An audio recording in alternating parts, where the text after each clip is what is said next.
It was a gloomy morning in Peppa Pig's world. A strange chill hung in the air. Peppa and George were playing when Mummy Pig noticed something peculiar at the front door. Mummy Pig, "Oh, what's this, children? A letter? But it's so dark." Peppa Pig, "Ooh, a new game. Mummy?" The card was unlike any they had seen before. Daddy Pig, ever the optimist, thought it might be an invitation to a new, exciting playgroup. Daddy Pig, "Perhaps it's a treasure hunt." Mummy Pig, "I have a bad feeling about this, Daddy Pig." Despite Mummy Pig's reservations, Daddy Pig called the number. Soon, a dark, windowless bus arrived. Many of their friends were already inside, looking a little bewildered. Susie Sheep, "Peppa, where are we going?" Peppa Pig, "I don't know, Susie. It's a surprise." The bus journey was long and silent. When they finally arrived, they were led into a vast, impersonal dormitory. The air was thick with an unspoken tension. George, "Dinosaur?" Daddy Pig, "Don't worry, George. It's just a very big sleepover." The next morning, they were led to a massive outdoor arena. A giant, unsettling doll stood at one end. This was the first game, red light, green light. The rules were simple. Move on green light, freeze on red light. Those who moved on red light were eliminated. Peppa Pig, "This isn't like hide and seek, is it, Mummy?"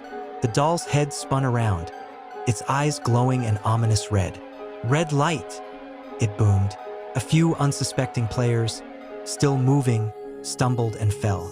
They were quickly escorted away by masked figures, their fate unknown. The remaining players understood the gravity of the situation.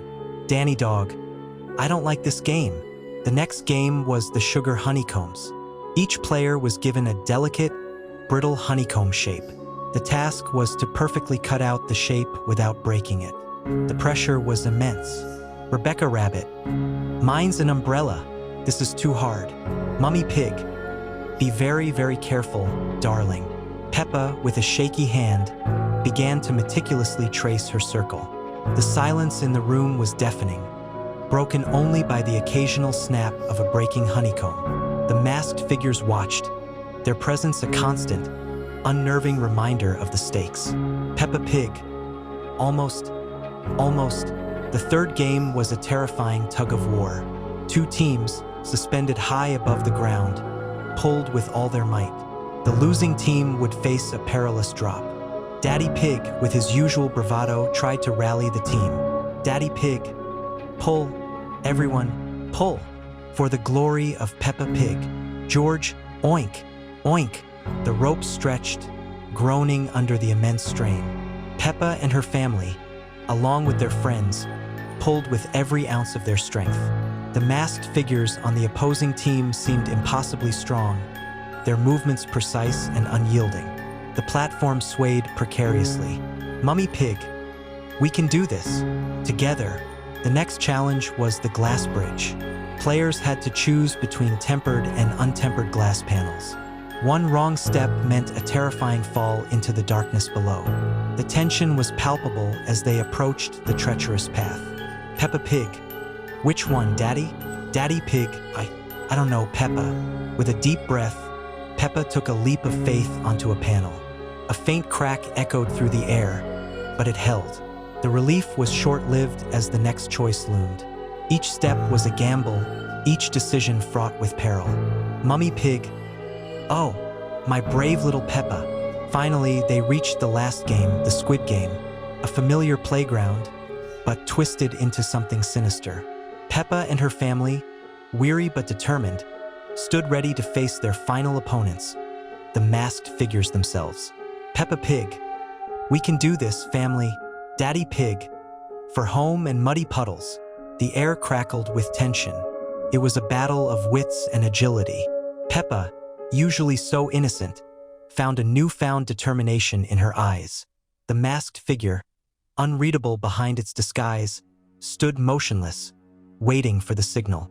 Mummy Pig, "Please be safe, my little ones." The game began. Peppa, surprisingly nimble, darted across the court, trying to outmaneuver the masked figures. George, from the sidelines, squealed with a mix of fear and excitement, cheering on his sister. "George, go, Peppa, go!" A masked figure lunged, but Peppa, with a quick dodge, narrowly avoided its grasp. Her heart pounded in her chest. This was no ordinary game of tag. The stakes were too high, the consequences too dire. One misty evening, Peppa and her family decided to take a walk through the mysterious woods behind their house. But these woods held secrets that no one expected. Excitedly, "Oh, what a lovely evening for a walk. I wonder what adventures we'll find in these woods." As they ventured deeper into the woods, the trees seemed to whisper secrets in a language only the wind could understand. Nervously, Peppa, "The trees are making funny noises. Dinosaur doesn't like it here." Reassuringly, "Don't worry, George. It's just the wind playing tricks. Trees can't really talk. Can they?" But as they walked further, they began to notice that the path they had taken seemed to have disappeared completely. Puzzled, "I say, this is rather odd. I'm quite sure we came from that direction, or was it that one?" Calmly, "Don't worry, everyone. We just need to stay together and think logically about this." Suddenly, they heard a gentle humming coming from somewhere deep within the woods. It was beautiful, but strangely hypnotic. Mesmerized, "What a lovely song. It sounds like someone singing a lullaby. Should we follow it?" The humming led them to a clearing where an ancient stone circle stood, covered in glowing moss that pulsed gently with the rhythm of the song. Amazed, "Wow, the stones are glowing. Are they magic stones, Peppa?" Thoughtfully, "I think they might be, George, but they don't seem scary. They seem friendly." As Peppa touched the stone, the humming grew louder, and suddenly they could understand what the voices were saying. "Kindly welcome, little visitors. We are the guardians of this ancient place.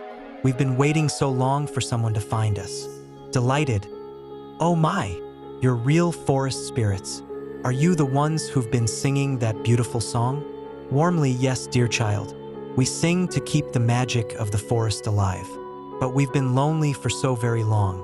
The spirits explained that they had been the guardians of the forest for hundreds of years, protecting all the woodland creatures.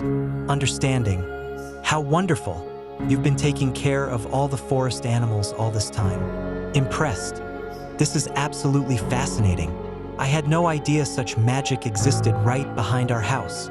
Hopefully, would you like to help us sing our song? It grows stronger when more voices join in harmony." And so, Peppa's family learned the ancient song of the forest, their voices blending with the spirits in perfect harmony. Joyfully, "This is the most magical thing that's ever happened to us. Can we come back and visit you again?" Gratefully, of course, dear friends. Now that you know our song, you'll always be able to find your way back to us. The spirits guided them safely home, and from that night on, the family would often return to sing with their new magical friends. Contentedly, "I love our magical forest friends. Who knew that the most mysterious places could hold the most wonderful surprises?" And so, what began as a mysterious adventure in the Whispering Woods became the start of a beautiful friendship that would last forever. The forest spirits, with their gentle glow, explained more about their ancient home and the magic that sustained it, explaining, "Every tree, every leaf, every drop of dew in this forest holds a piece of our song. It is the lifeblood of this place." Curious, so if we sing with you, does it make the forest even more magical? Nodding, "Indeed, little one. Your joy and your voices add new notes to our ancient melody, making it stronger and brighter." And so, the Peppa family spent the rest of the evening learning about the wonders of the Whispering Woods, their hearts filled with a new kind of magic. Happily, "This was the best adventure ever.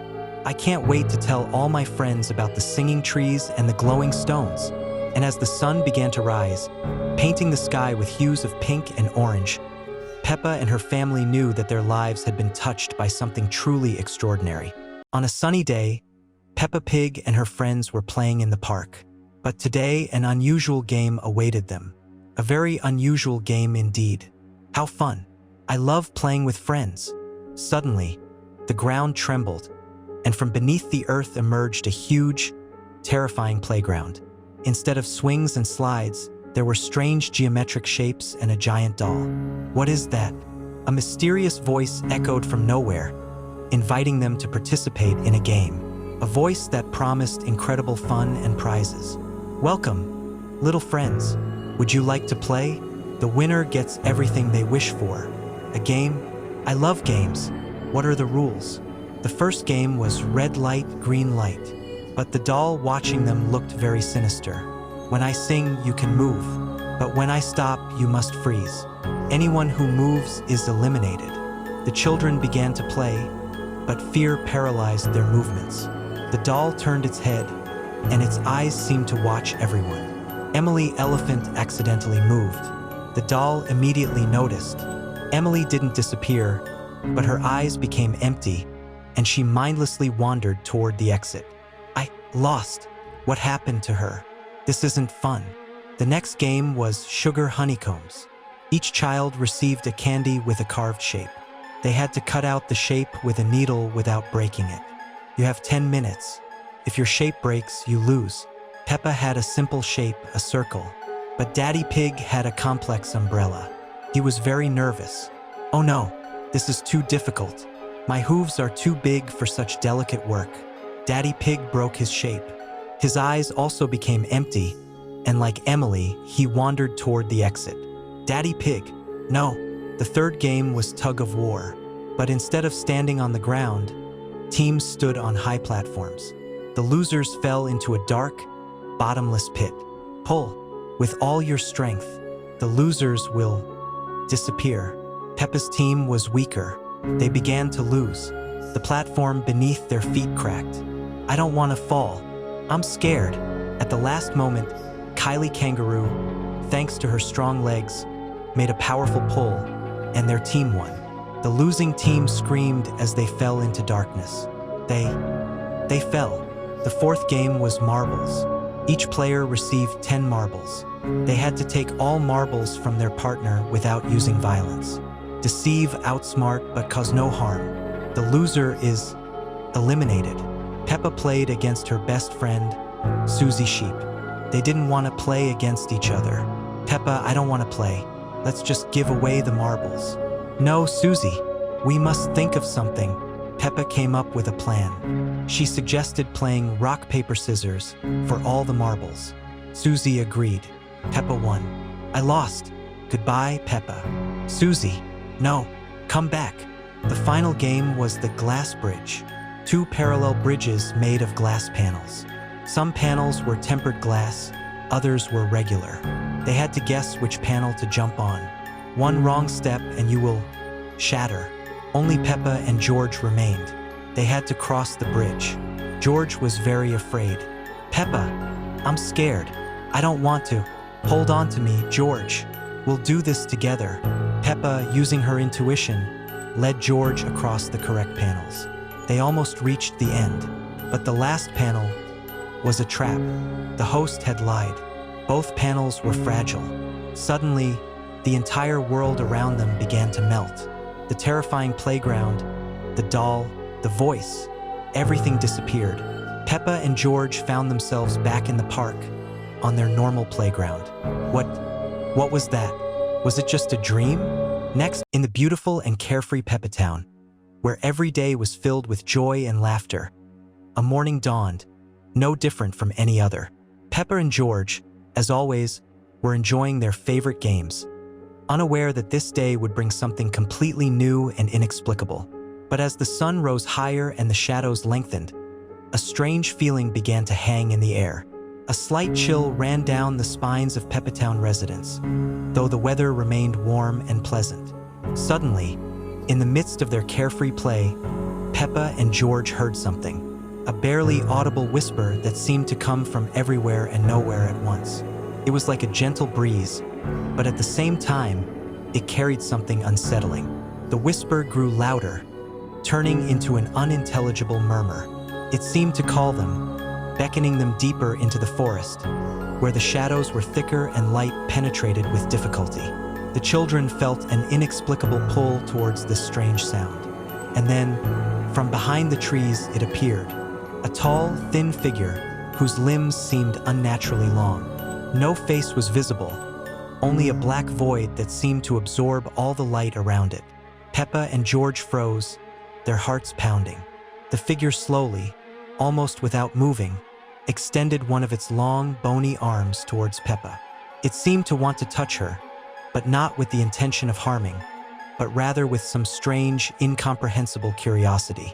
Peppa's house in the background now looked completely different, as if it too had sensed the presence of this shadow. Fear gripped them, but the instinct of self-preservation made them slowly retreat. The figure did not pursue them, but its invisible gaze seemed to penetrate the very depths of their souls, making them feel vulnerable and defenseless. Around the figure, the earth began to darken, as if absorbing all life. The grass withered, the flowers crumbled, leaving behind only lifeless emptiness. It was a sight that would forever be etched in their memory. As suddenly as it appeared, the figure began to dissolve into the air, leaving behind only a light mist and a creepy, distorted laugh that seemed to come from nowhere. Peppa and George felt relieved, but their hearts were still beating wildly. They rushed home without looking back. Scary Peppa Pig episode that never made it on TV. It was a perfectly ordinary Tuesday morning when Peppa and George woke up in their bedroom. The sun was shining through the window, and everything seemed normal. Mummy Pig called them down for breakfast, her voice echoing through the house in the usual cheerful way. But as Peppa walked down the stairs, she noticed something strange. The family photos on the wall were all facing backwards, showing only their blank wooden backs. At breakfast, Daddy Pig was reading his newspaper as always. But when Peppa looked closer, she saw that all the pages were completely blank. The words seemed to have vanished overnight. George was playing with his favorite dinosaur toy, but the toy's eyes had turned completely black, staring at nothing with an empty gaze. Mummy Pig served them their usual breakfast, but the food had no taste. The orange juice was clear like water, and the toast was white as paper.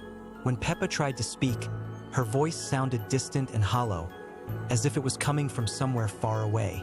After breakfast, they decided to visit their friends at the playground.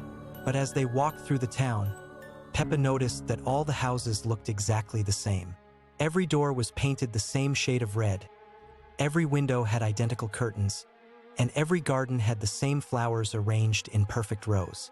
At the playground, Susie Sheep was sitting on the swing, but she wasn't moving. Her eyes were wide open, staring straight ahead without blinking. When Peppa called her name, Susie turned her head slowly, and her smile was too wide, stretching from ear to ear in an impossible way.